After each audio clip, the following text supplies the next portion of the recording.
Okay, there's two things. So Oh, you are noticing that. Are you accepting it? Like you understand, but are you accepting it or are you just understanding?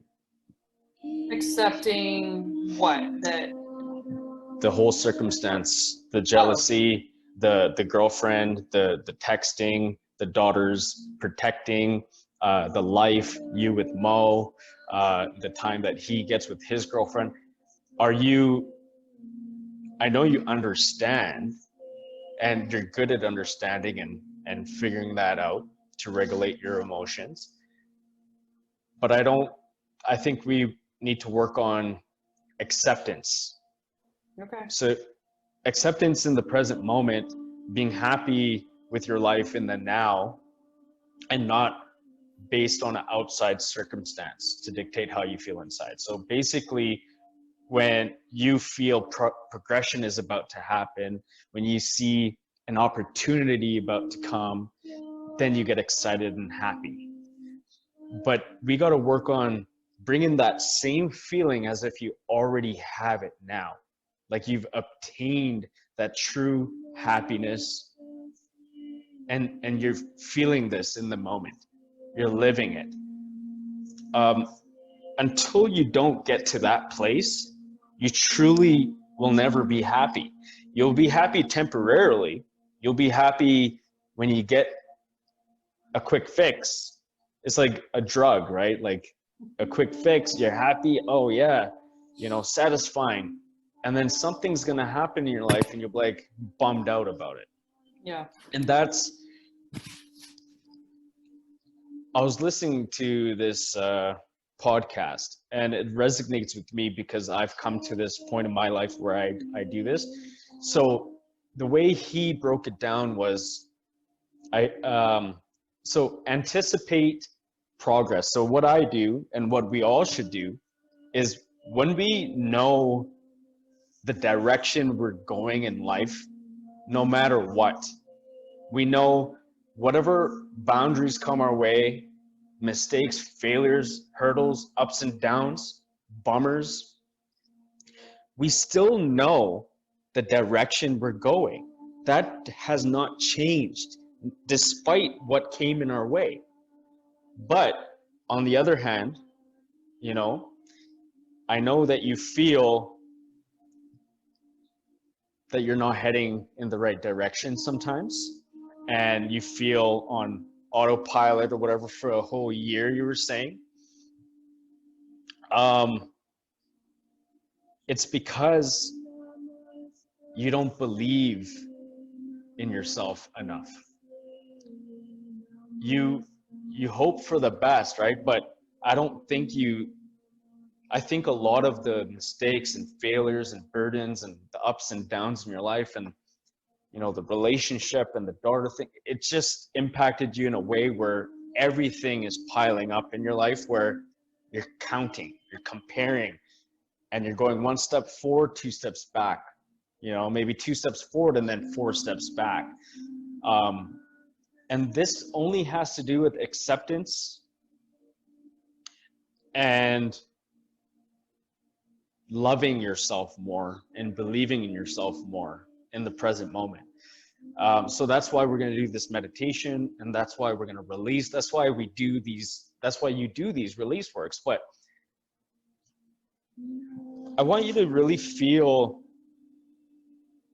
the love again, and the empathy and the compassion for your life, for your ex-partner's life, for your daughter. I want you to really raise love and compassion and truly let it go. Like let go of the notion of the attachment that you have, that you don't have XYZ, he has XYZ.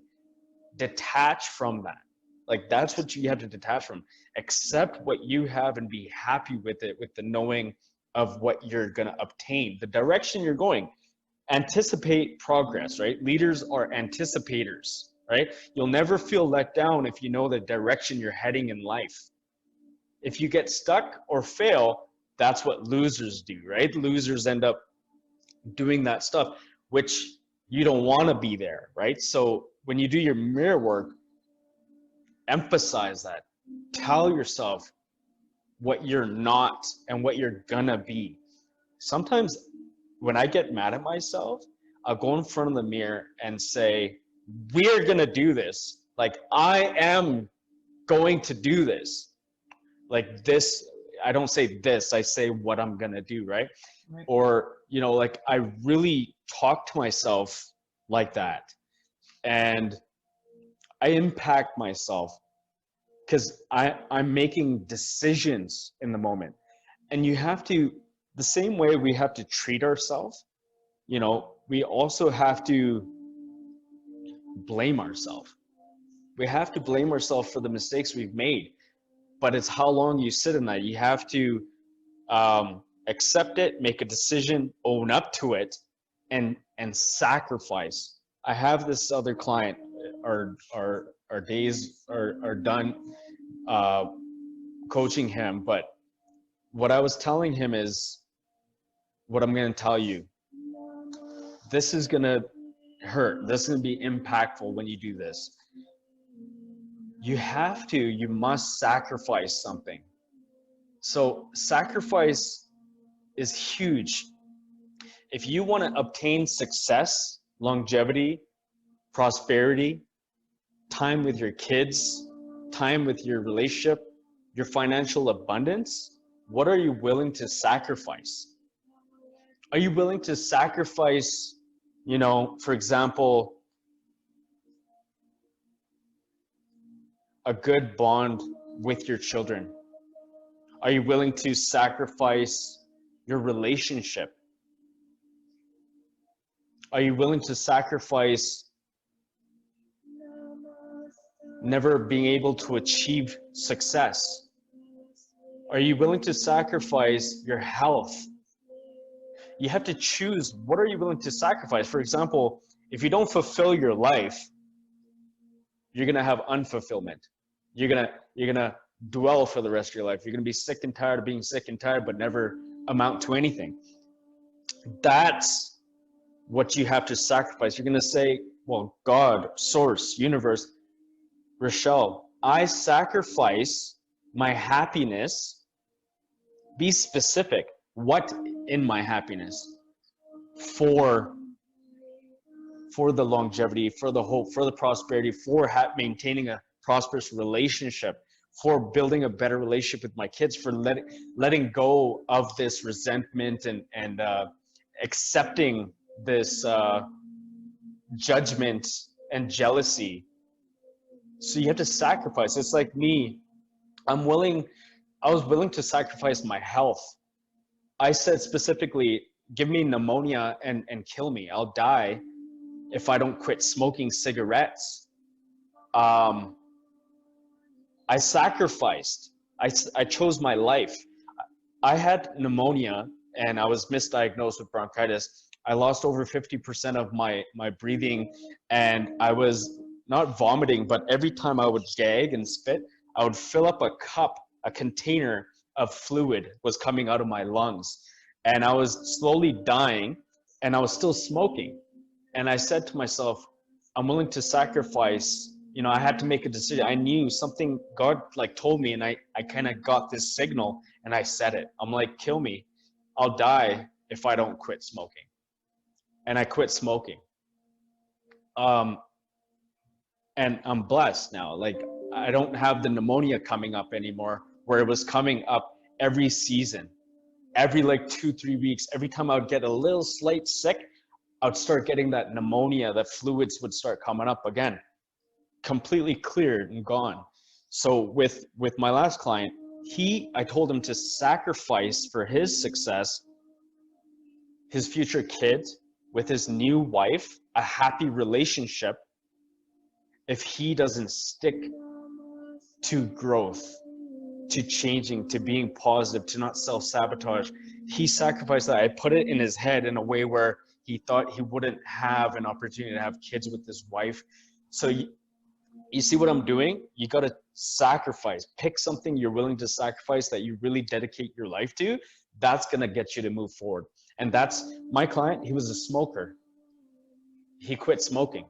He doesn't smoke anymore ever since he started working with me. He hasn't touched a cigarette. Now he's very optimistic, positive. He was suffering with depression. I think I posted his testimonial, that guy, on my page. So basically, Rochelle, is what I'm saying is make a dedication, make an oath to your life. And I don't think it's powerful enough. This is why you go back into whatever. Yeah, I'll do this quick fix and I'm okay, I'm over it. Oh, this deal didn't go through. Like, I'm not trying to be rude. I'm trying to tell you, like, I'm your good friend. Like, if I'm there sitting with you, I'm telling you, this is what the situation is. This is what you're doing to yourself. You're finding it okay where it shouldn't be okay. It's not powerful enough. Your why is not even coming up yet. What's your why? Your why is your kids. The oath you made after leaving your ex that you want a relationship, you want to move to Florida. You're going to sacrifice that? You're going to miss out on that. You don't want to be 60, 70, 80 years old just to say, like, what? That's scary. We got to step up, and you got to make a sacrifice for you to really, truly let it go and really live happy now, so your blessings will come. Your blessings will come. Look how quick, whenever you raise your vibration, when we worked together, you said someone called you, you got an opportunity. It's all waiting for you. Right when I finished the call, I was telling you, you have it. You have the money. It's there. It's waiting to come. And then a couple hours later, you message me and you're like, I just got some money. It's right there waiting for you. And I know you're going to do it. So let's do this meditation. I want you to just relax. I just want you to just breathe in, take a deep breath, because I know that was a lot of emotion that I brought up and a lot of real stuff that you're going through in your life. And I want you to just breathe and calm down, because my vibration's up too. Just breathe and just relax. Just relax. And just know that everything is going to be okay.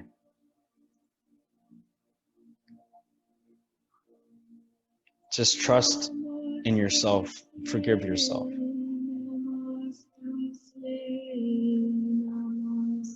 I know that sometimes you get hard on yourself. And I know that sometimes you try to forgive yourself and you try to let it go, and then things just come up again. And you just want balance. You just want to stay persistent in the now, so you can start attracting better. I know that you deserve it. You know that you deserve it. You know you've gone through so much, and there's no more waiting. The time is now. So I want you to visualize. So in this moment, I want you to, before we raise your vibration, I want you to just think of these thoughts. I want you to, in this darkness, while you're